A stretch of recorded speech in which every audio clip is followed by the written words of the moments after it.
Medicare Advantage is stealing your money.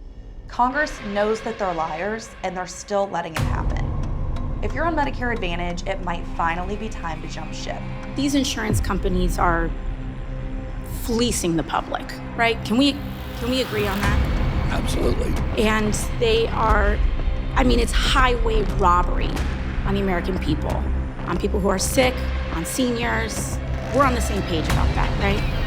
Yes. And so I was surprised to see about 2 weeks ago, you had decided to give them another $13 billion.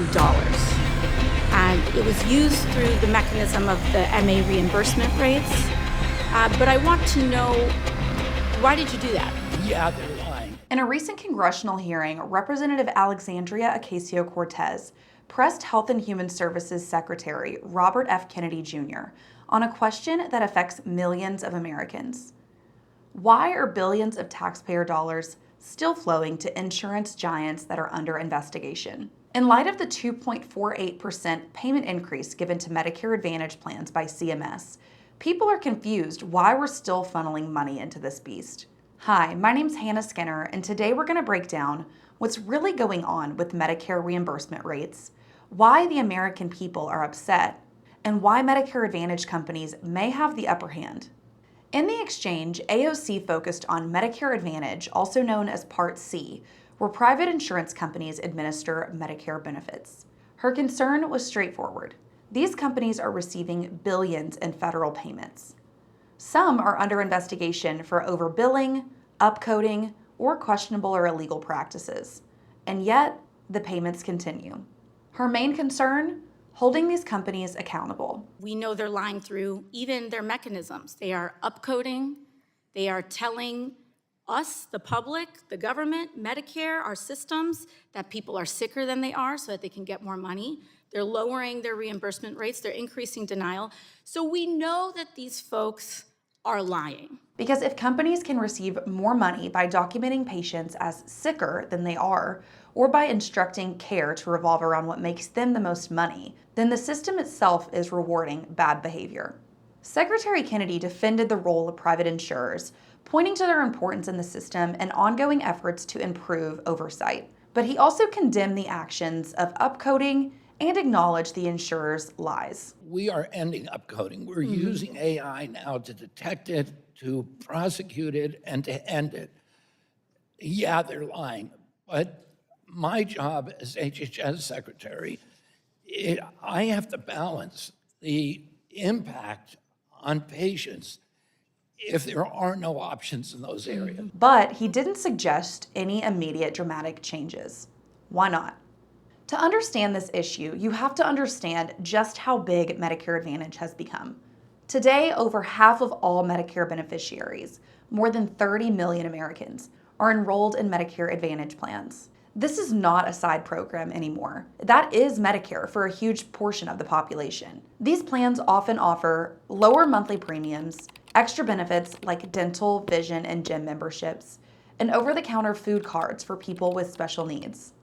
For many seniors, it's the only available option. But behind the scenes, the system is incredibly complex. Insurance companies are paid on the risk level of each patient. The sicker the patient appears on paper, the higher the payment to the company. This creates a powerful financial incentive to document more conditions, maximize coding intensity, and in a lot of cases, these companies push the boundaries of what's appropriate or even legal. That's why investigations and audits have started to pile up. But even with all of these investigations, CMS still keeps giving these companies money. It sounds crazy, but there's a huge reason why. Access to care. In recent years, a growing number of hospitals and health systems have dropped Medicare Advantage plans or limited their participation. Why?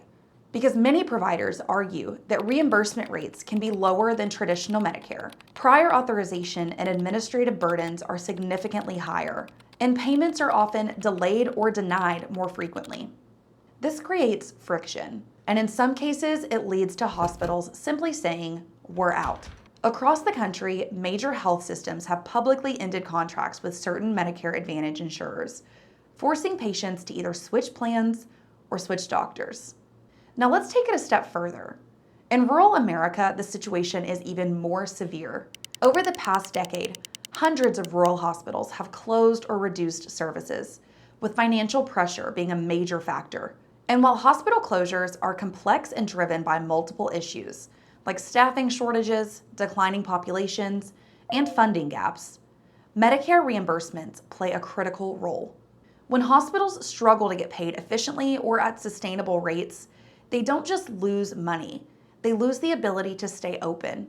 For seniors in these areas, that can mean driving hours for care, losing access to specialists entirely, or relying on facilities that are stretched beyond capacity, which leads to extreme wait times. So when we talk about Medicare Advantage payments, we're not just talking about paying the insurance companies. We're talking about paying the providers that Medicare beneficiaries use. So the obvious question becomes, why not just regulate it better? Why not make sure that insurers are using the money to pay providers more like they're supposed to? And the answer is, we should. There's a broad agreement, even within the industry, that oversight needs to improve, billing practices need to be tightened, and enforcement needs to be consistent. But here's the uncomfortable truth.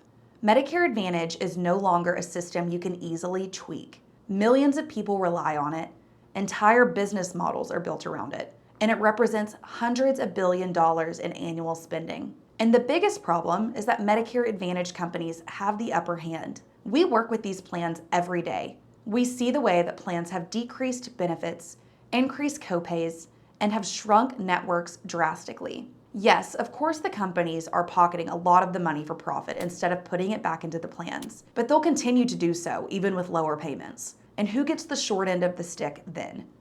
Medicare beneficiaries. And if CMS implemented policies to make sure that these companies didn't get an excess of profit, these companies would just leave Medicare Advantage. You know, we have to look at the reimbursements that the industry get, which they said there'd been a 5% increase in cost.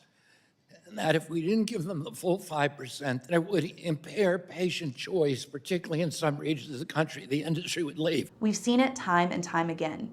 Humana, UnitedHealthcare, Aetna, Cigna. They pull out of the market when their plans are not profitable, leaving millions without coverage. Trying to scale Medicare Advantage back aggressively would be catastrophic, and CMS does not think people are ready for that much change. So where does that leave us? Well, in a complicated middle ground. On one hand, Medicare Advantage has become the dominant form of Medicare coverage, with 54% of Medicare beneficiaries enrolled, and we must continue to pay them so that care can continue. On the other hand, there are real concerns about overbilling and incentives. Provider relationships are strained, and everyone is calling for reform. AOC's questioning highlights something important. The system is broken, and we need to stop giving these companies a slap on the wrist and more money. So we know that these folks are lying, and we are giving them more money because they're saying that they need it. But how do we fix it? We're at the point where change would be incredibly difficult on not only the companies, but on Medicare beneficiaries. Here's the reality. Medicare Advantage does need stronger regulation, but it's also becoming something much bigger than a policy problem. It's a structural reality of the American healthcare system. Reforming it wouldn't just require new rules. It would require a fundamental shift in how healthcare is financed, delivered, and controlled in this country. And that's not something that happens overnight. For now, the debate continues, the investigations continue, and millions of seniors remain in the middle, relying on a system that is still evolving and still being questioned. In the coming years, we're likely going to see major scalebacks of Medicare Advantage plans. If you don't think that you can change due to health issues, or you don't think it will fit in your budget, just call us. We might not be able to get everyone a Medigap plan, but we can sure try our best. If you enjoyed this video, make sure to like and subscribe, and comment how you think CMS should address this issue. My name is Hannah Skinner, and we'll see you in the next video.